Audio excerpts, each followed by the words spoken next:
बिहार के बिहार शरीफ में आग लगी है, सासाराम में आग लगी है।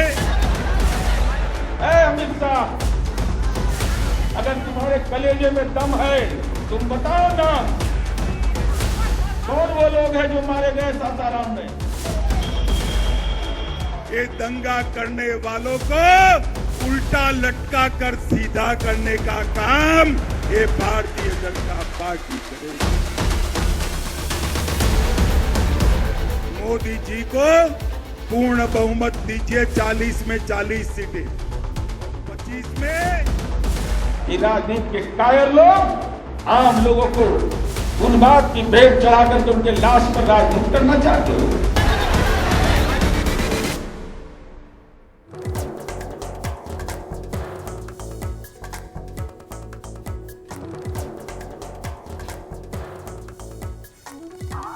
तो हिंसा पर एक उन्माद बढ़ रहा है और सियासी वार पलटवार हो रहा है। नमस्कार, मैं हूं नगमा। आप देख रहे हैं हम लोग। बिहार, बंगाल और महाराष्ट्र, इन तीनों राज्यों में कहीं न कहीं रामनवमी के बहाने हिंसा हुई है और बिहार में स्थिति तो अभी भी तनावपूर्ण है। कई जगह पर धारा 144 लगाई गई है। गृहमंत्री इसी वक्त गृहमंत्री अमित शाह जो हैं वो बिहार में हैं।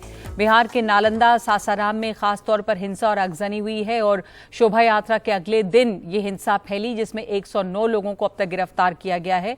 कई जगहों पर धारा 144 है और ऐसे मौके पर गृहमंत्री अमित शाह वहां मौजूद हैं, लेकिन अपील वो ये करते रहे कि भाजपा को 40 में से 40 सीटें दीजिए। दंगा कराने वालों को उल्टा करके सीधा करने का काम भाजपा करेगी। राज्य की स्थिति पर राज्य सरकार से बात करना गृहमंत्री ने उचित नहीं समझा। उल्टा वो कहने लगे कि मुख्यमंत्री से बात करने का फायदा नहीं है, गवर्नर से बात होगी। तो गृहमंत्री 2024 की चुनाव की चर्चा करते रहे। वहां पर इधर हंगामा पश्चिम बंगाल में भी रहा। वहां पे हुगली, हावड़ा, इन तमाम जगहों पर हिंसा हुई है। पश्चिम बंगाल में कोई एक दशक पहले तक वैसे रामनवमी का त्योहार जो है वो चुनिंदा मंदिरों में और आम लोगों के घरों तक सीमित था, लेकिन वहां पर अब बड़ी शोभा यात्रा निकलती है जिसमें कई लोग हथियारों के साथ जुलूस निकालते हैं। सत्तारूढ़ तृणमूल कांग्रेस और राज्य की मुख्य विपक्षी पार्टी भाजपा के बीच ये जो है सियासत का एक प्रमुख अस्त्र बन गया है। रामनवमी के मौके पर विश्व हिंदू परिषद और उसके सहयोगी संगठनों की ओर से सैकड़ों की तादाद में आयोजित रैलियां थी और हथियारों के साथ जुलूस निकालने के मुद्दे पर सरकार और सत्तारूढ़ पार्टी में लगातार टकराव होता रहा है। और हिंसा के मुद्दे पर पश्चिम बंगाल की मुख्यमंत्री और तृणमूल कांग्रेस प्रमुख ममता बनर्जी और प्रदेश भाजपा नेताओं के बीच आरोप प्रत्यारोप लगातार तेज हो गया है। सवाल है कि बिहार और बंगाल, इन जगहों पर जो हिंसा हुई है उसका जिम्मेदार कौन है। ये भी बड़ा सवाल है कि ये हिंसा क्यों हो रही है, क्यों इसमें तेजी देखी जा रही है। अब से कई साल पहले रामनवमी के जुलूस के दौरान ऐसी हिंसा या इस तरह के जुलूस की बात हम लोगों ने नहीं सुनी थी। त्योहारों पर ये भय का माहौल क्यों बढ़ रहा है? रामनवमी पर या जो रामनवमी का पर्व है, क्या वो राजनीति का हथियार बनता जा रहा है?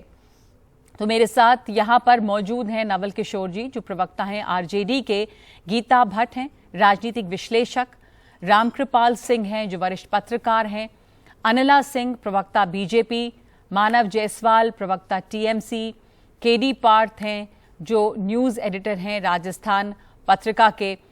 हमने देखा है कि बंगाल में जो है इस वक्त हुगली में काफ़ी तनावपूर्ण है स्थिति। तो मैं आपसे शुरुआत कर लूं, अगर केडी पार्थ की वहां पर स्थिति इस समय क्या है, और मानव जायसवाल उसके बाद मैं आपके पास आऊंगी कि बंगाल में दोबारा से ये हिंसा भड़की है तो क्या स्थिति इस समय है? स्थिति अभी नियंत्रण में है। हावड़ा में हिंसा भड़कने के बाद आज शाम को हुगली के श्री रामपुर के आसपास इलाके में थोड़ी बहुत छोटी हिंसा हुई। तनावपूर्ण स्थिति है, अभी भी माहौल सुधरा नहीं है। प्रशासन की तरफ से प्रयास किया जा रहा है कि स्थिति को सुधारा जाए जी, और है माहौल थोड़ा सा नाजुक है। तो ये जो यहाँ पे एक लगातार ये राजनीति का हथियार तो बनता ही जा रहा है। मानव जायसवाल, ये बीजेपी के नेता टीएमसी पर आरोप लगाते हैं कि ये एक तरह से जिस तरह दबाया गया है या हिंदू विरोधी वहां पर सरकार रही है, उसी का नतीजा है जब इतना ज्यादा उग्र रूप दिख रहा है वहां पर। क्या कहेंगे आप? पहले तो सभी को मेरा नमस्कार है और आपके माध्यम से जय सिया राम सभी को। और ये जो बताते हैं ना कि ये जो सरकार है, जो केंद्र में बैठी हुई सरकार है, जो बहरूपी सरकार है, इनकी बहुत सारे बी टीम है। अब इनकी बी टीम क्या है? हिंदू महासभा, विश्व हिंदू परिषद, आरएसएस, ये बहुत सारी वाहिनी बनाते हैं और ये पूरे देश में आगजनी करना चाहते हैं, बच्चों को दंगाई बनाना चाहते हैं। मैं आपसे कुछ फोटो साझा करना चाहता हूं। अब ये देखिए, ये हमारी रामनवमी की यात्रा है। अब आप इसमें देखिए थोड़ा गौर से, यहाँ बच्चे दिखेंगे आपको, बच्चों के हाथ में हमने कलम दी है जी। ठीक, हमारी रामनवमी की यात्रा उसी अंचल में, उसी रास्ते में, उसी रूट से हमारी रामनवमी की यात्रा निकली। ये देखिए, ये कलम हमने दिखाया है बच्चों को, ठीक। साथ ही साथ मैं आपके फोटो साझा कर रहा हूँ, बहुत सारे फोटोज हैं। हाँ। ये सब रामनवमी के हैं और उसी यात्रा, उसी रास्ते पे हमने राम यात्रा करी। हमने ये धनुष देखिए, ये धनुष और ये तीर है हमारा, ठीक है। सैलाब उमड़ा था। हाँ, ये तीर कलम है, आप देखिए नजमा जी, जी कलम है जी। और हमने पूरा नारा दिया है बंगाल में, राम लल्ला की निकली सवारी, तलवार पर कलम है भारी। और हमने इस इतने उत्साह से, इतने उमंग से, इतने, मैंने आपको आज तक ने हमारी कवरेज भी करी है, आज तक ने हमारे वीडियोस भी दिखाए हैं जी जी। महिलाएं, पुरुष, बच्चे, मैंने क्या। तो फिर मानव जी, गड़बड़ कहाँ पे हो गई? आप लोगों ने कलम वहां पर दिया हाथ में, आपने कहा कि तलवार पे कलम भारी है, तो तलवार कौन लेकर आ गया? गड़बड़ कहाँ हो गई जो इतनी हिंसा फैली? अब देखिए, बीजेपी जो है ना, ये इतनी बहरूपी पार्टी है, इतनी बहरूपी है, ये इतने बहरूपी हैं, इनका कोई अस्तित्व नहीं है। अब इनके रैलियों में तलवार निकलते हैं, तमंचे निकलते हैं। मैं आपको नजमा जी एक चीज दिखाना चाहता हूं, ये हमारा भारत है, ये हमारा देश है, सिर्फ हमारा देश है। ये विश्व पटल में एक ऐतिहासिक देश है, यहाँ हर धर्म के लोग रहते हैं। अब ये देखिए, ये हमारी रैलियों में हमारे मुस्लिम भाई इतू खान साहब बोल के हैं, हमारे मित्र हैं, वो क्या कर रहे हैं? वो पानी पिला रहे हैं, वो प्रणाम कर रहे हैं। क्या कर रहे हैं? शरबत पिला रहे हैं। अच्छा, रोजा चलता है ना इनका, जी जी। रोजा में तो पानी नहीं पी सकते हैं। ठीक है, तो आप जो बात कह रहे हैं वो हमारे देश का माहौल रहा, तो मैं यही समझना चाह रही हूँ कि दरअसल मामला बिगड़ा कहाँ है। अनिला सिंह हमारे साथ हैं, बीजेपी प्रवक्ता। आप इस पर, मैं वापस आऊंगी आपके पास सर, थोड़ा 10 सेकेंड्स। ओके ओके, बोलिए। आपको वहां पे तमंचे लेके 17-18 साल के बच्चे तमंचे लेके, तमंचा इनकी रैलियों में, ये भाजपाइयों की रैलियों में, बंदूक, कट्टे, तलवार, माने ये बच्चों को दंगाई बना रहे हैं। ठीक है, आपका 10 सेकंड हो गया। मैं जवाब चाहूंगी अनिला जी से, एक मिनट अनिला जी से जवाब चाहूंगी। तमंचे बच्चों के हाथ में है, जबकि टीएमसी का दावा है उन्होंने कलम पकड़ाई। पर इन रैलियों में जो ये हिंसा है, हमारे देश का जो माहौल रहा, वहां पर हिंदू मुसलमान मिलकर रहे, मुसलमान जो हैं रमजान के महीने में हो रहा रामनवमी, भाईचारे का माहौल दिखता रहा। लेकिन इनका आरोप है टीएमसी का कि बीजेपी के कार्यकर्ताओं ने इस माहौल को बिगाड़ा है। आपका जवाब? मेरी सबको राम राम। और मैं सुन रही थी, ये धनुष दिखाने से ना कोई चीज सिद्ध नहीं होने वाली, ठीक है ना। आप दिखा रहे हैं कि धनुष में जो है तीर कमान ना लगा के आप कलम लगा रहे हैं, ये भी सिद्ध नहीं होगा। ये भी अगर मैं कहती हूँ कि सनातन परंपरा के विरुद्ध आप ये दिखा रहे हैं, सनातन परंपरा का अपमान आप कर रहे हैं यहाँ पर ये दिखाकर, ये चिन्हित कर। ये वो राजनीतिक दल है जिसने पश्चिम बंगाल को एक ऐसी भूमि, एक ऐसी धरती बना दी है कि जिसमें केवल और केवल जो राजनीति होती है वो संप्रदाय के आधार पे होती है। तभी इनकी मुख्यमंत्री जो है मंच पर खड़ी होकर कहती है कि किसी भी मुसलमान की तरफ नजर उठाकर देखी या उसके घर की तरफ गए तो मैं बख्शूंगी नहीं। ये कौन सी भाषा है भाई मुख्यमंत्री की? उनको ये कहना चाहिए था कि सारे त्योहार आ रहे हैं, सबको मिलजुल कर मनाना है, चाहे हिंदू के त्योहार हो चाहे मुसलमानों के त्योहार हो। यहाँ पर एक तरफा जो इनका रुख है ये सिद्ध करता है कि इन्होंने जानबूझकर एक संप्रदाय को भड़काया, जिससे कि रामनवमी का जब जुलूस निकले, यात्रा निकले, तो वो अपनी मनमानी करे, पत्थरबाजी करे, दंगा फसाद करे और ये दिखा रहे हैं कि साहब अभी फिलहाल कुछ दिनों तो हम नंबर में कम हैं, बहुत जल्द जो है पश्चिमी बंगाल में। तो अनिला जी, मैं आपसे यही पूछना चाहती हूँ, कई राजनीतिक विश्लेषक ये कहते हैं कि दरअसल रामनवमी या हनुमान जयंती जैसे जो पर्व हैं, जो उत्सव हैं, वो बहाना बन गए हैं राज्य में अपने पांव जमाने के लिए, विश्व हिंदू परिषद और संघ के लिए। तो आप जैसा कह रही थी अभी कि इन्होंने भड़काया, मुख्यमंत्री ने एक भाषा बोली और उसके बाद जुलूस निकला और अभी हम नंबर में कम है लेकिन नंबर में बढ़ेंगे, तो क्या इस बहाने भी एक पैठ बढ़ाने की कोशिश हो रही है या शक्ति प्रदर्शन है ये? जी कितनी एक अजीब बात है। जो लोग माइनॉरिटी माइनॉरिटी कहकर छाती पीट पीट कर रोते हैं और उनको वोट बैंक की राजनीति टीएमसी और जेडीयू, आरजेडी, समाजवादी पार्टी या इस प्रकार के राजनीतिक दल करते हैं, उससे ये पूछना चाहिए आज की तारीख में ग्लोबल वर्ल्ड में हिंदू माइनॉरिटी में है कि नहीं है। एक हमारा देश जिसमें हिंदू जो है वो भी अपनी जगह पाने के लिए हर रोज संघर्ष करते हैं।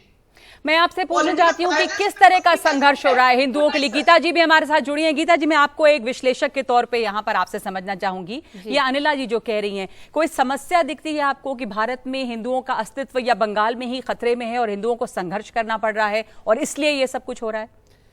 नगमा जी, जैसे आपने कभी कहा कि भाई क्यों त्योहारों के समय इस तरह की जो हिंसा की घटनाएं आ रही हैं, उसमें मैं सिर्फ यह जोड़ना चाहूंगी कि हिंदू त्योहारों के समय इस तरह की घटनाएं आप देखें कि पिछले कई वर्षों से पश्चिम बंगाल में तो ये ऐसा हो गया है जैसे वार्षिक उत्पीड़न का समय रहता है।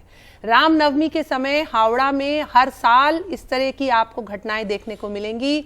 कई वीडियोस हैं, हमारे पास प्रत्यक्ष रूप से प्रमाण है, सोशल मीडिया पे घूम रहे हैं, किस तरह वहां मंदिर को आग लगाई गई है, किस तरह से वहां की भीड़ जो है वो पत्थर फेंक रही है और इतने पत्थर, इसका मतलब बड़े दिनों से वहां तैयारी चल रही थी। एक और जो वहां की जो पुलिस है वो मूक दर्शक की तरह सब कुछ होता हुआ देख रही है, कुछ भी नहीं कर रही है। कानून व्यवस्था जिनके हाथ में है, वो जो रक्षक हैं, उन्हें अगर आप देखें तो वहां मूक खड़े हुए हैं। ये अपने आप में बहुत बड़ा प्रश्न चिन्ह लगाता है टीएमसी की सरकार के ऊपर। और मुख्यमंत्री जो इस तरह की विवादास्पद बयान देती रहती हैं, यह कहना कि आपको मैं परमिशन तो दे रही हूं रामनवमी की यात्रा निकालने की, परंतु अगर किसी भी मुस्लिम के घर को अगर कुछ हुआ तो फिर आप देख लेना। इस तरह की जो ये तुष्टीकरण की जो नीति टीएमसी और टीएमसी की सरकार बड़े लंबे समय से अपनाती रही है, उसी को अगर आप देखें तो यही कारण है कि इतने लंबे समय से वहां एक हिंदुओं को कहीं ना कहीं एक मन में डर का भाव आया है। और इसको कहीं ना कहीं आप देखें तो 1946 में जब सोहरावर्दी वहां के प्रधानमंत्री थे, इसमें गलत यूनाइटेड वेस्ट बंगाल में, अगर वो कह तब भी इस तरह की वारदात वहां ये कह रही हैं कि आपको रामनवमी के जुलूस का परमिशन है पर किसी मुसलमान के घर को नहीं कुछ होना चाहिए, तो इसमें गलत क्या था? मतलब वो कह रही है सांप्रदायिकता ना फैले, हिंसा ना हो, क्योंकि चिन्हित करके कोई ऐसी घटना भी होता है, कोई ऐसी घटना उन्होंने ये तो नहीं कहा कि क्या वो ये नहीं कह सकती थी कि रामनवमी की यात्रा के ऊपर किसी भी प्रकार का कोई भी अगर जो है उसके ऊपर किसी भी प्रकार का अगर अटैक होता है तो उसके लिए भी लोगों को भरपाई करनी पड़ेगी। ये क्या वहां पे रामनवमी जैसे बिहार में भी हमने देखा, मैं नवल किशोर जी को भी शामिल कर जाऊंगी, बिहार में जो हुआ वहां क्या पे हो रहा है, वहां ममता बनर्जी नहीं है अभी, वहां पर जिस तरह का हंगामा देखा गया नवल किशोर जी, क्या पहले देखा था? या क्या जो जुलूस में हथियार निकल रहे हैं इतनी बड़ी तादाद में, इस तरह की हिंसक यात्रा या कोई परंपरा रही, मैं ये भी समझना चाहती हूँ, जिसमें इतने हथियार लेके लोग निकले रामनवमी की शोभा यात्रा में? देखिए, अगर आमतौर पे देखिएगा इस तरह के परंपरा का जो प्रचलन ज़्यादातर पे शुरू हुआ है वो जब से भाजपा शासन में आई है, या भाजपा जब से अपनी राजनीति जो आक्रामक हिंदुत्व की राजनीति करती है, वो कहती है कि हिंदू खतरे में है। बहुसंख्यक होने के बावजूद भी इस तरह की बात करके लोगों के मन में एक भावना पैदा करती है कि बी प्रिपेयर्ड, और आपको ये करना पड़ेगा, आपको अग्रेसर में रहना पड़ेगा। हमें लगता है कि लोगों में एक तरह का मानसिकता परिवर्तन देखा गया उसके प्रभाव में। अब कितना हुआ है ये डिबेट का विषय है। मतलब रामनवमी की शोभा यात्रा में इसके पहले क्या हथियार लेके लोग निकलते थे? नहीं निकलते थे, परंपरा ऐसी नहीं थी। घटना उस समय सरकार में 2 लाख तलवारें उस समय बटी थी और उसका भी साक्ष्य है। तो मैं सिर्फ ये कहना चाहता हूँ कि देखिए, इस समय पे जबकि बहुत ही पवित्र महीना हो, चाहे हिंदू के लिए हो, मुसलमान के लिए हो, इवन ईसाई के लिए भी ये पवित्र महीना माना जाता है, ऐसे पवित्र महीना में जो भी त्योहार का जुलूस निकलता हो या इस तरह का प्रोसेसन निकलता हो, उनकी अपनी जिम्मेदारी है कि उसकी शांति बनाए रखें। कहीं ना कहीं किसी लेवल अगर उनसे गलती नहीं हुई, इसका मतलब है कि उसके बीच में कोई उपद्रवी तत्व है। गीता जी ने अभी कहा था कि सिर्फ हिंदू परिवार, हिंदू जो त्योहार है उन्हीं के समय में हिंसा हो रही है। बाकी त्योहारों में इसका मतलब कि हिंदुओं के ऊपर नहीं, हमला किया जा रहा है, ऐसी बात जुलूस नहीं है। और निकलते हैं। देखिए, जो राज्य आपने बोला उसके अलावा भी हुआ है, महाराष्ट्र में हुआ है, महाराष्ट्र में भी हुआ, आपका संभाजी गुजरात नगर में हुआ है, गुजरात में हुआ है। तेलंगाना में तो एक प्रोसेशन में नाथूराम गोडसे का फोटो लेकर जा रहा है, पता नहीं आपके संज्ञान में है कि नहीं, लेकिन वो सच है, वो दिख रहा है उसमें। तो नाथूराम का रामनवमी से क्या लेना देना है?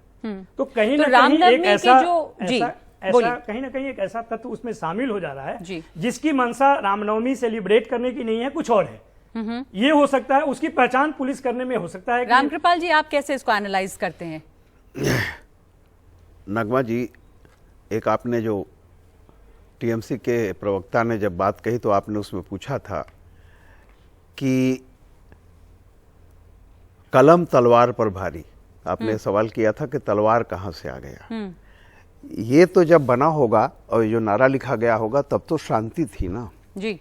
तो ये तलवार कहां से कल्पना की जाती है?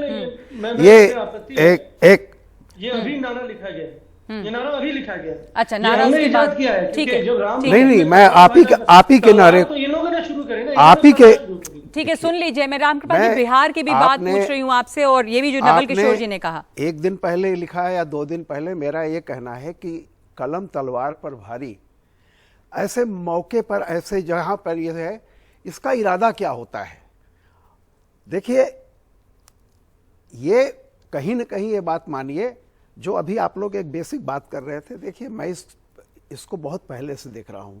सन 86 में जब शाहबानो का केस आया, उसके बाद से जिस तरह का देश में पहले भी छोटे वो छिटपुट दंगे होते थे, बहुत लोकल लेवल के होते थे, उसको एक सांप्रदायिकता को एक जो राष्ट्रीय रूप दिया गया, वो सन 86-87 से शुरू होता है।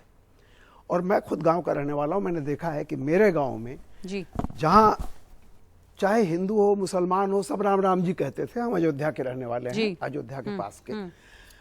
मैंने देखा किस तरह से उसके बाद चेन रिएक्शन जो होता है, शाहबानों के बाद फिर वो जो होता है वो ताला खुलवाया जाता है, सारी चीजें बैलेंस करने के लिए। और उसके बाद इलेक्ट्रॉनिक मीडिया भी रहा है। पहले क्या होता था कि दुर्गा पूजा बंगाल का था, हमारे उत्तर प्रदेश में सिर्फ दशहरा था, ऐसे ही गणेश चतुर्थी महाराष्ट्र की थी सब, लेकिन अब सब पूरे देश में हो रहा है।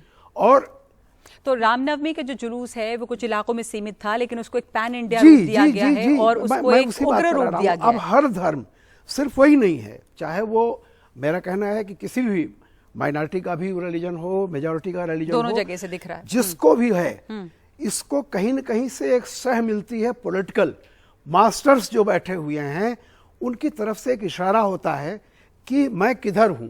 अगर आप देखिए, अगर तो आप कहीं से प्रो हैं इधर जी, हाँ। तो परला उधर का भारी होता है, क्योंकि एक मैसेज जाता है ग्रांटेड कि हम कुछ भी करेंगे हमें बचाया जाएगा। यह दुर्भाग्यपूर्ण है।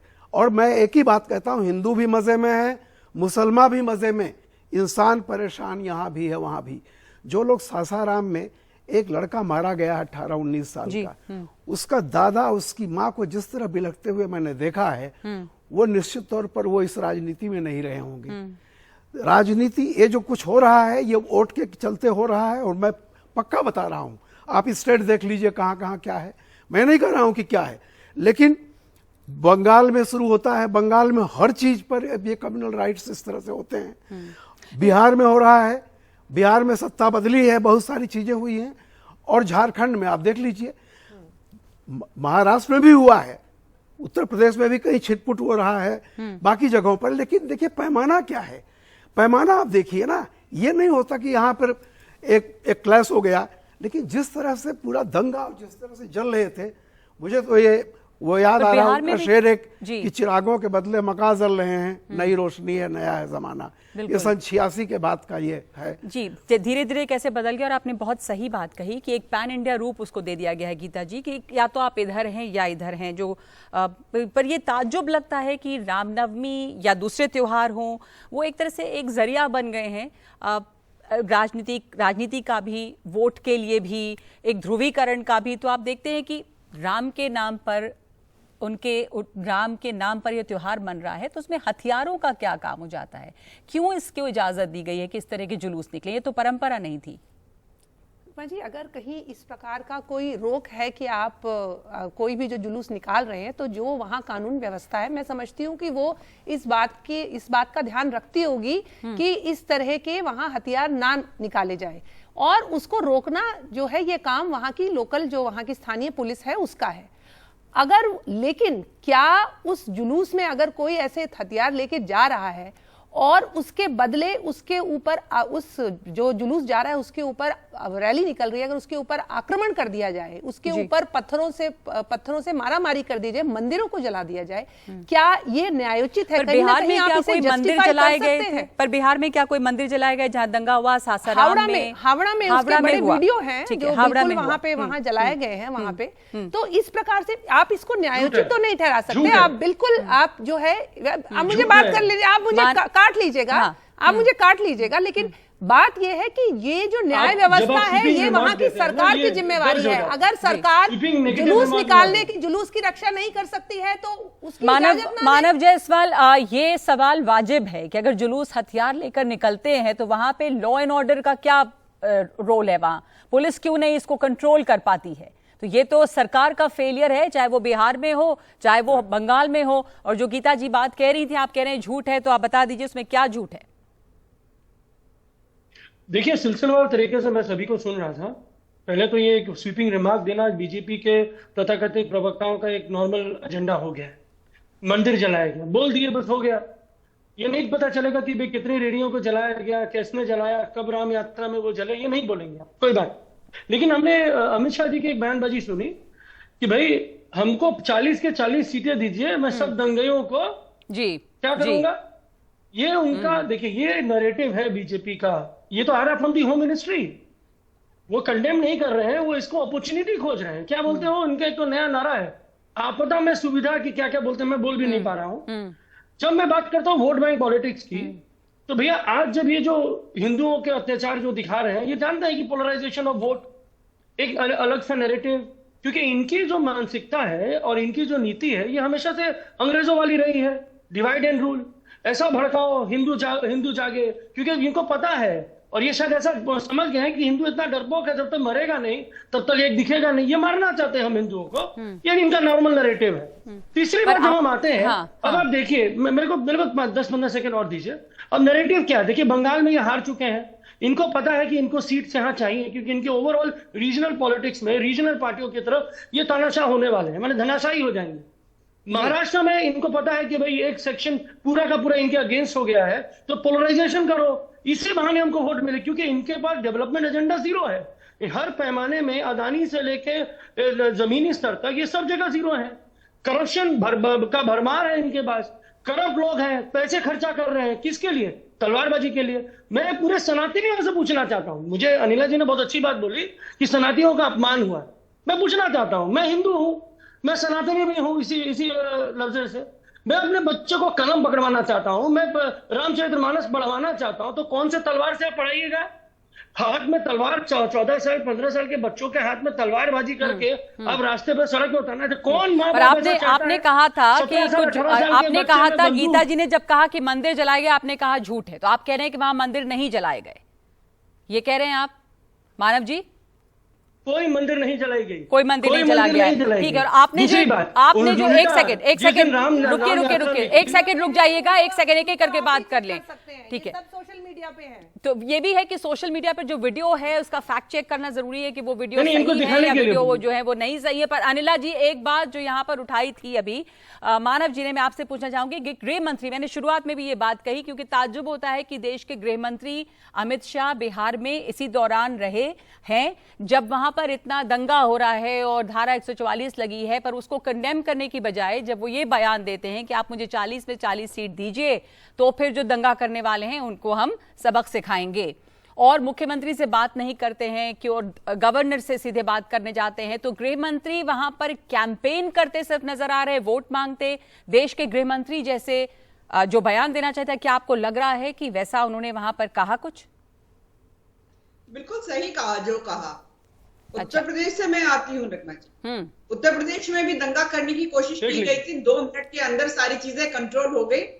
6 साल हो गए हैं योगी आदित्यनाथ जी को मुख्यमंत्री बने हुए, एक भी अगर सांप्रदायिक दंगा उत्तर प्रदेश में हो गया हो मजबूत राजनीतिक शक्ति है, तुष्टिकरण की अरे आप तो राजनीति जाति नहीं से करते, लड़ाते हैं, सबका साथ सबका आप तो विकास, जात उसमें जात विश्वास से लड़ा रहे ठीक है, हैं। ठीक ये है। नहीं है कि एक संप्रदाय के लिए आप सब कुछ तो करें। आप ठीक है, आप कह रही हैं कि यहाँ पर गलती राज्य सरकारों की है, कमजोर राज्य सरकारें थी, वो दंगे को कंट्रोल नहीं कर पाए। नवल किशोर जी, देखिए, इसको समझने की जरूरत है। अमित शाह जी क्या बोल रहे हैं वहां जाकर और किस समय में बोल रहे हैं और कितनी बार बिहार गए। जब से सत्ता परिवर्तन हुआ 5वीं बार है, 5वीं या 6ठी बार है बिहार में जाते हैं, पूर्णिया में जाते हैं, क्या दिखाते हैं कि यहाँ पर एयरपोर्ट बन गया, यहाँ से फ्लाइट उड़ने वाला है, जबकि सही बात यह है कि वो अभी शुरुआत भी नहीं हुआ है। तो इस तरह की बात अमित शाह वहाँ पे कहते हैं। दूसरी बात, जो भी भाजपा के नेता है बिहार में, आप एक एक का आप स्टेटमेंट चेक कीजिए। और दंगा की बात करते हैं तो आप 2018 के जो उस समय इनके कैबिनेट में मंत्री थे, उनके बेटा का क्या रोल था भागलपुर में, उसको भी दिखाना चाहिए, किस तरह से तलवार वो भांज रहे थे। सही बात यह है कि सरकार कहीं घटना हुई है तो उसको नियंत्रण कर रही है, किया भी है। 100 से ज्यादा गिरफ्तारियां हुई हैं, लगातार पुलिस उसका निरीक्षण कर रहा है। 144 है। अभी शाम को भी हाई लेवल मीटिंग हुई है। जब पता था कि यहाँ पर रामनवमी के मौके पर आजकल हिंसा हो रही है, अगर मान लीजिए एक औजार है, तो क्या सरकार को, पुलिस को और सतर्क नहीं रहना चाहिए था? मैं पटना में, हमारा भी घर है, मैं पटना की बात आपको बता रही हूँ, जो खबरें आती हैं वहां पर ग्राउंड रिपोर्ट के घरों में झंडे लड़के लगा रहे थे, लड़कों को वॉलंटियर वर्क दिया गया था। तो जिन घरों में झंडे नहीं लगते हैं राम नाम के, वो घर चिन्हित होते हैं। तो सरकार या प्रशासन वहां क्या कर रही थी, पुलिस क्या कर रही थी? दो चीज अलग अलग है ना। मान लीजिए कि नहीं, लॉ एंड ऑर्डर में फेलियर आपका है। वो नहीं, वो कैसे है उसको बताना पड़ेगा। पहली बात यह है कि अगर सब धर्मों को यहाँ पर इजाजत है अपने अपने धर्म करने के लिए, जाहिर है कि अगर हिंदू का धर्म है तो वो हिंदू घर में ही लगाएगा, और जहां पे नहीं लगाएगा पर हमने आज से पहले ये नहीं देखा था कि लड़के मोटरसाइकिल पर उसके पहले, उसके दौरान नारे लगाते हुए, भाजपा के राजनीतिक व्याकरण और डीएनए में यही है कि नौकरी देने के बजाय उनको झंडा देती है, मोटरसाइकिल देती है। तो आप लोग इसको चेक क्यों नहीं कर पाते हैं? हम लोग बिल्कुल चेक करें, तभी तो उनको पकड़े हैं। अब आप ये तो नहीं कर सकते ना कि हिंसा होने के बाद, नहीं, रामनवमी होने के पहले ही तो आप उनको जेल में नहीं डाल सकते ना। रामनवमी होने के पहले नहीं, लेकिन ये चेक होना चाहिए कि जुलूस कहाँ निकलेगा, किन रास्तों पर जाएगा, व्यवस्थित है या नहीं है वहां पे। जी, ये बात आपको मानना पड़ेगा कि जो लोग जुलूस में रामनवमी के लिए जाते हैं वो दंगा नहीं करते हैं। ये जो उपद्रवी तत्व है, चाहे जहां के भी हो, मैं उसको धर्म के नजर से नहीं देखता हूं। मैं देखता हूं कि अगर वो उपद्रवी हैं और कहीं से भी गाइडेड है वो, तो वो बाद में आते हैं और उसको अंजाम देते हैं। पर अमित शाह जाके वहां पर कह रहे हैं और साफ कह रहे हैं कि आप लोग, सरकार की फेलियर है वहां पर, और आप हमें वोट दीजिए और हम कंट्रोल कर देंगे। लेकिन अमित शाह की सरकार थी 2018 में, गृह मंत्री अभी भी हैं। गृह मंत्री जिस राज्य में है और वहां पे जो घटना होती है और उस पर एक शब्द नहीं बोलते हैं और कहते हैं 39 सीट बिहार की जनता ने दी है, आपको दी थी एक बार, आपने क्या किया उसमें? सरकार में रहे 13-14 साल, आपने क्या किया? हर एक दूसरा घर से बेरोजगार पैदा किया आपने 19 महीने सरकार में रहे 2020 के बाद, क्या 19 नौकरी दे पाए? ये जो बिहार सरकार है वो नौकरी दे रही है, जन सरोकार के मुद्दों पे ध्यान दे रही है, वो भाजपा की परेशानी है, बेचैनी है। और यही कारण है कि देश का गृह मंत्री लगातार 5 यात्रा करता है बिहार में, और अभी भी जब तक चुनाव होता नहीं है तब तक ये चिंता बढ़ती रहेगी। और बार बार आप देखिएगा कि डे 1 से हाफ एन आवर के बीच में इन लोगों ने कहना शुरू किया कि बिहार में जंगल राज लौट गया है। तो और जंगल राज को साबित करने के लिए वो सारा कर्म कुकर्म करने पर तैयार है। आप कह रहे हैं कि वो एक तरह से कोशिश कर रहे हैं कि जंगल राज उनकी मंशा है, सपना है, वो चाहते हैं कि ये सब हो और करवा भी सकते हैं। वो सबल है, संबल, वो तो किसी जो भ्रष्टाचार नहीं है उसको भी भ्रष्टाचारी बनाने पे तुले हुए हैं। और ये कह रहे हैं कि जो हमारे खिलाफ में है वो हमारा इमेज खराब कर रहा है और सारे भ्रष्टाचारी मिल गए हैं। जबकि अगर सत्य देखा जाए तो देश के अव्वल दर्जे के जो भ्रष्टाचारी हैं, नाम यहाँ लेना उचित नहीं होगा, लेकिन सब उनके साथ में है, और जब साथ गए हैं वो बहुत ही ईमानदार हो गए हैं। तो आप कह रहे हैं कि चूंकि भाजपा वहां पर अब सरकार में नहीं है, इसलिए वो परेशान है इस बात को साबित करने के लिए कि वहां पे जंगल राज है। पर हमारा सवाल है कि जिन राज्यों में हिंसा हो रही है, क्या वहां पर लॉ एंड ऑर्डर की फेलियर, वहां पर जो सरकार है मौजूदा, उनकी नाकामी ये नहीं है कि वो इसको रोक नहीं पा रहे हैं, या इस तरह के धार्मिक त्योहार जो है वो सिर्फ और सिर्फ राजनीति का एक अस्त्र बन के रह गए हैं? एक ब्रेक लेंगे हम और लौटेंगे इस चर्चा पे।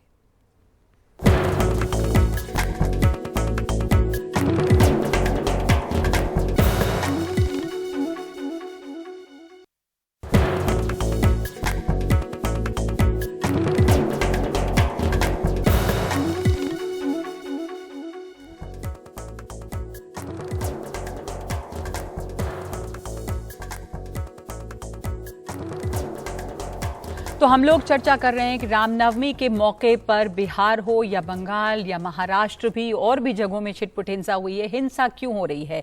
क्या इस तरह के त्योहार जो हैं वो सिर्फ और सिर्फ राजनीति का एक कारण बन के रह गए हैं या एक जरिया बनकर रह गए हैं जिसके बहाने हिंसा भी हो रही है, और इससे फायदा किसको हो रहा है और कौन जिम्मेदार है इन राज्यों में?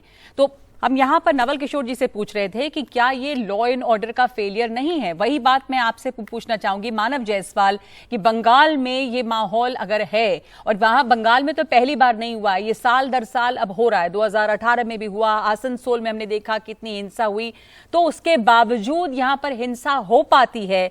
ये लॉ एंड ऑर्डर की वहां पर जो सरकार है उसकी नाकामी है, तैयारी नहीं थी। अगर आप कह लें कि विश्व हिंदू परिषद हो या संघ हो, वो अपना पैर जमाने की कोशिश कर रहा है, इसके बहाने वो बच्चों के हाथों में तलवार दे रहे हैं कलम के बहाने, पर सवाल तो आपसे पूछे जाएंगे कि आप इसको रोकने में कामयाब क्यों नहीं हो रहे? नजवा जी, मैं 2 रिक्वेस्ट करना चाहता हूँ। पहले एक मेरा रिक्वेस्ट, एक अनुरोध है आपके चैनल से, आपका बहुत ही बड़ा चैनल है, एक वोटिंग करवा लीजिए। पूरे देश में जितने भी सनातनी हैं, हम ये अनिला जी बड़े सुंदर तरीके से बोलती हैं, तलवार लीजिए कि तलवार या कलम। ये मेरा एक अनुरोध है। मैं उम्मीद करता हूं कि आपका चैनल इस पर संज्ञान लेगा। मैं बोलना चाहता हूं कि होता क्या है और कैसे होता है और ये क्या स्ट्रैटेजी है, मैं हम समझते नहीं है। क्यों? क्योंकि भाई हम जब हमारी भीड़ आती है, जब हमारा सबसे बड़ी बात क्या है कि जो भरोसा बंगाल की सरकार पे हम लोगों का है, सभी लोगों का है, मैं हिंदुओं की बात कर रहा हूं, तभी तो इतनी भीड़ आती है, तभी इतनी महिलाएं आती हैं, तभी इतने लोग आते हैं, बच्चे आते हैं, बूढ़े आते हैं, हर कोई पद यात्रा में आते हैं, राम यात्रा में आते हैं, तब तो किसी के मन में शंका नहीं रहती है। लेकिन होता क्या है, ये छुटपुट लोग जो बीच से घुस जाते हैं और बहुत जन सैलाब होता है। देखिए, ये 100-200 लोग नहीं होते हैं, हजारों की तादाद में लोग होते हैं, हजारों। मैंने इतना भरोसा क्यों है? क्योंकि जनता को ममता बनर्जी के ऊपर भरोसा है।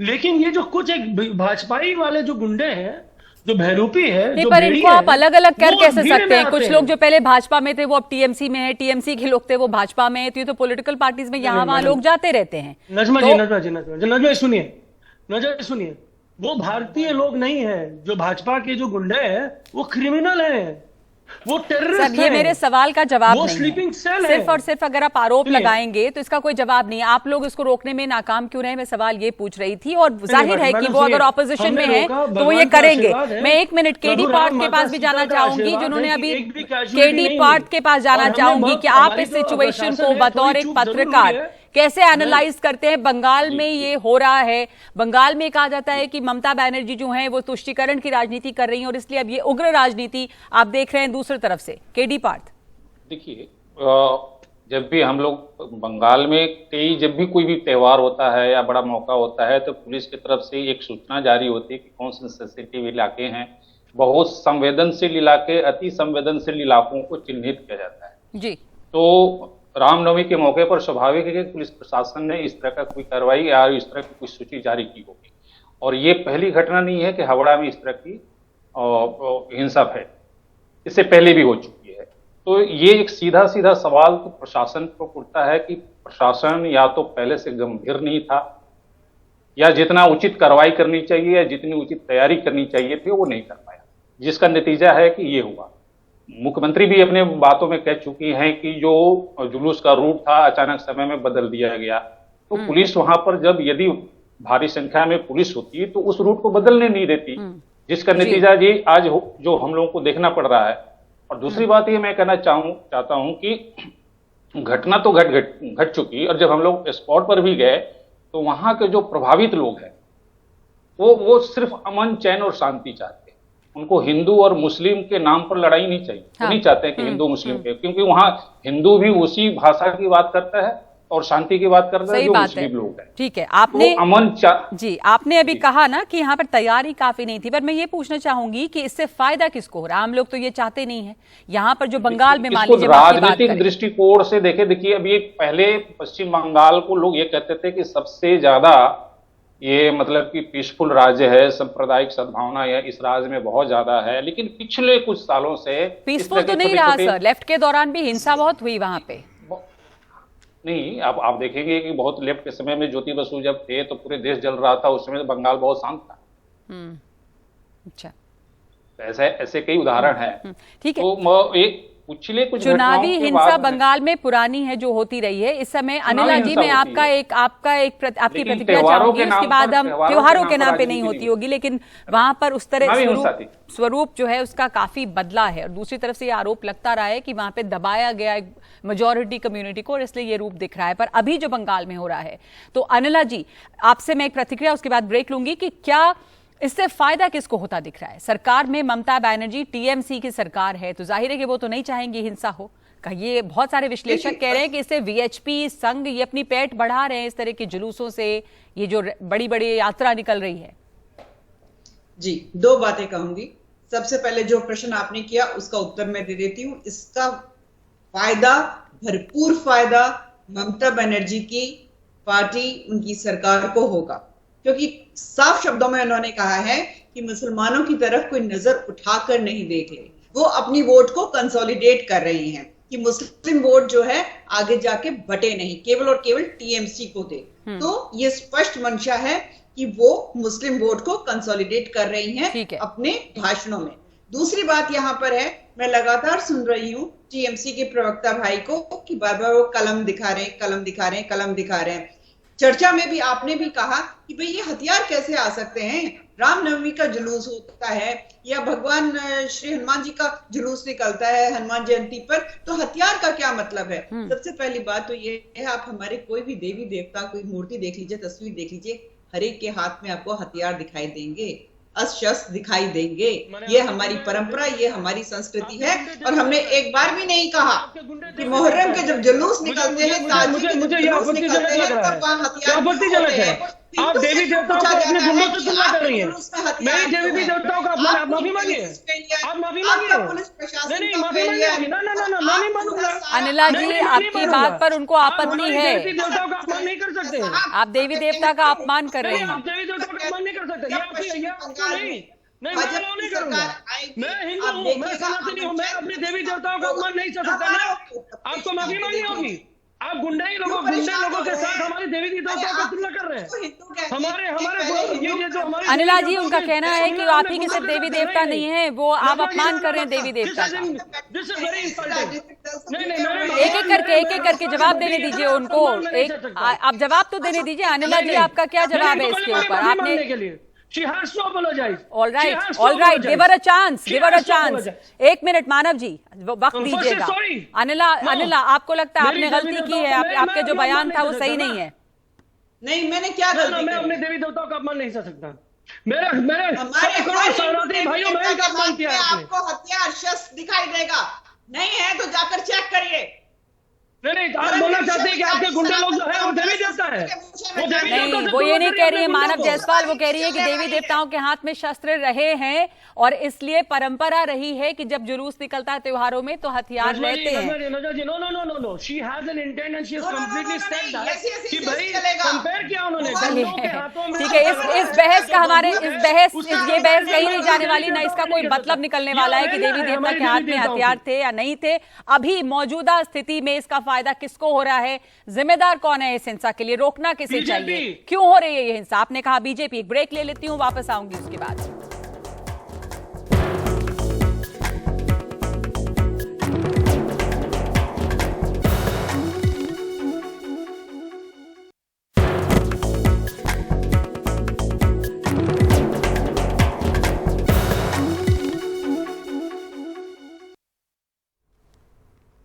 तो हम लोग सवाल ये पूछ रहे हैं कि त्योहारों के मौके पर रामनवमी जैसे त्योहार जो है हिंसक रूप क्यों ले रहे हैं और इससे किसको फायदा हो रहा है, कौन इसके लिए जिम्मेदार है?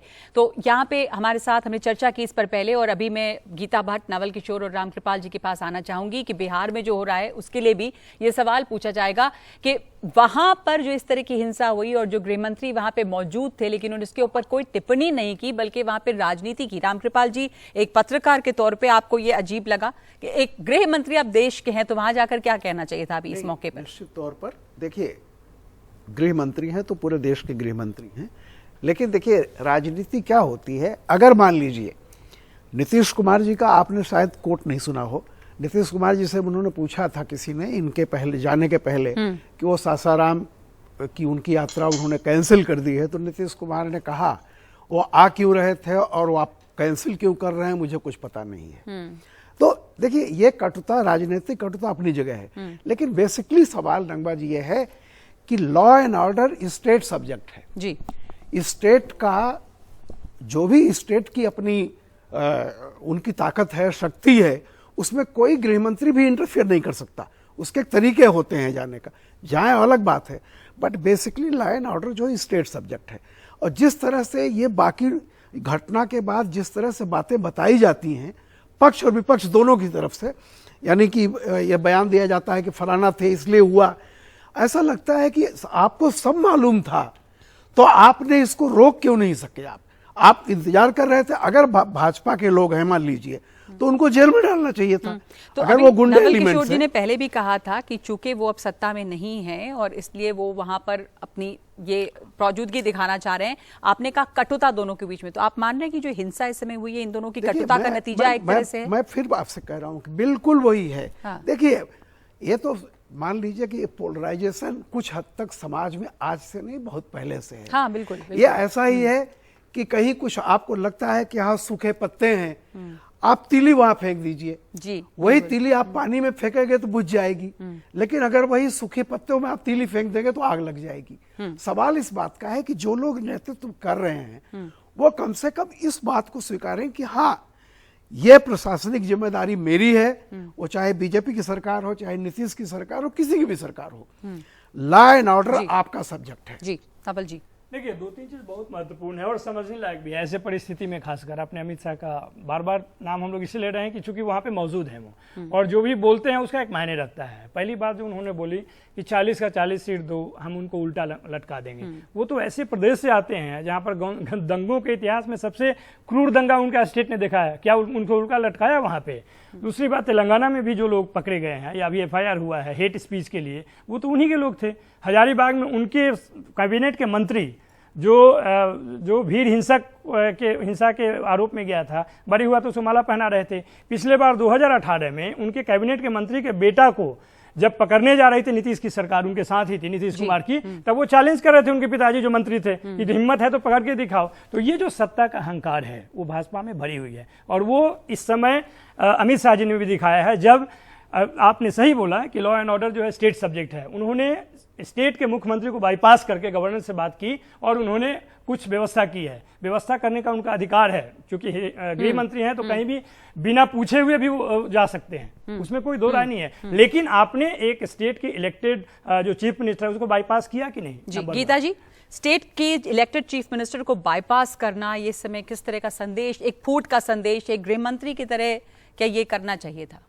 देखिए, सबसे पहले तो जो ये रैली थी ये तो पहले से तय थी। ऐसा तो है नहीं कि कुछ ऐसी घटनाक्रम हुआ जिसकी वजह से ये रैली करी गई। ये रैली बहुत पहले से तय थी। बिल्कुल, पर वहां पे ऐसा हो गया उस समय, एक राजनीतिक रैली थी, ये बहुत पहले, और इसकी अनुमति भी प्रशासन ने दी थी। अनुमति प्रशासन के द्वारा दी गई थी पूरी तरह से। बिहार सरकार में जो भी वहां जो लोग उसको देख रहे थे, प्रशासन को, जो कानून व्यवस्था को, उस रैली के आसपास, उन सबके पास ये जानकारी थी। तो ये इस चीज का आरोप लगा देना गृह मंत्री पर कि वो उन्होंने जो है किसी से अनुमति नहीं ली और बिना अनुमति के पहुंच गए, अपने नहीं, वो बात नहीं है। एक मिनट में बात पूरी कर लूं अपनी। बात ये है कि वो वहां पे थे और अभी उन्होंने बात नहीं की, और दूसरे की वहां पर वो कहने लगे कि जो हालात थे उसके ऊपर उन्होंने कुछ भी नहीं कहा। हालात के ऊपर उन्होंने जो टिप्पणी करना चाहते थे उन्होंने टिप्पणी करी, राजनीति। और दूसरी बात यह है कि इसका राजनीतिक रूप से भुनाने का प्रयास कौन कर रहा है? अभी उपचुनाव हुए हैं, दिसंबर में उपचुनाव हुए हैं, वहां कुड़नी में हुए, उसमें कौन सी पार्टी जीती? कौन सी पार्टी जीती है? भाजपा जीती उसमें जी, ठीक है ना, और जेडीयू को हराया, जो सरकार नीतीश जी को हराया, ठीक है। तो अपने आप में ये भी है कि इसको किस तरह से जो एक आरोप लग रहा है कि क्या ये सरकार, वहां की बिहार की सरकार ही कहीं इसमें, और दूसरी बात में ये कहना बिहार की सरकार ही करवा रही है ये, अब ये तो कह नहीं सकते। आप कह रहे हैं भाजपा करवा रही है या बिहार की सरकार? फायदा किसको हो रहा है? मेरी बात अभी पूरी हुई है। मैं दूसरी बात कह रही थी, एक विषय जो बार बार आ रहा है, ये जब रैली निकलती है तो कौन सा ऐसा इलाका है जहां इस तरह के दंगे होते हैं? तो ये बार बार बात स्पष्ट है कि जो मुस्लिम बहुल इलाका है वहीं इस तरह के, वहीं ये पत्थरबाजी होती है और वहीं ये दंगे होते हैं। ये बात तो स्पष्ट है, इसमें तो कोई दो राय नहीं है। तीसरी बात ये कि उसमें जैसे टीएमसी के प्रवक्ता अभी कह रहे थे, उन्होंने कहा कि जो सनातनी है उनसे आप वोटिंग कराइए, आपका जो इतना बड़ा चैनल है। कि आप जो है वो कलम उनका लेंगे सजेशन है, ऐसा नहीं कि नहीं, मैं ये कहना चाह रही हूँ कि आप सनातनियों को सिर्फ चाहते हैं कि वो वोटिंग करें, जो हिंदू समाज के लोग हैं आप उनसे वोटिंग करवाना चाहते हैं। इसका मतलब जो बाकी समाज के लोग हैं उनके ऊपर शांति व्यवस्था बनाए रखने का उनकी कोई जिम्मेदारी नहीं है। ये अपने आप में जो तुष्टीकरण इतना ही समय है, इतना ही समय। गीता जी, इसलिए आपको रोक रही हूँ। नावल किशोर जी, आप भी कुछ कहना चाहते थे लेकिन अब समय नहीं है। कुल मिला के सवाल यहीं पर आता है कि चाहे वो बंगाल में हो चाहे बिहार में हो, इस समय राजनीतिक फायदा किसको हो रहा है? और कुल मिला के पूरी की पूरी राजनीति है ये, जिसके ऊपर दंगे होते हैं और जहां पर आम लोग जो हैं वो परेशान हो रहे हैं। धन्यवाद आप तमाम लोगों का हमारे साथ जुड़ने के लिए और इस चर्चा में शामिल होने के लिए, एक दूसरे की बात को सुनने के लिए। तो इस समय एक ब्रेक ले रहे हैं हम लोग।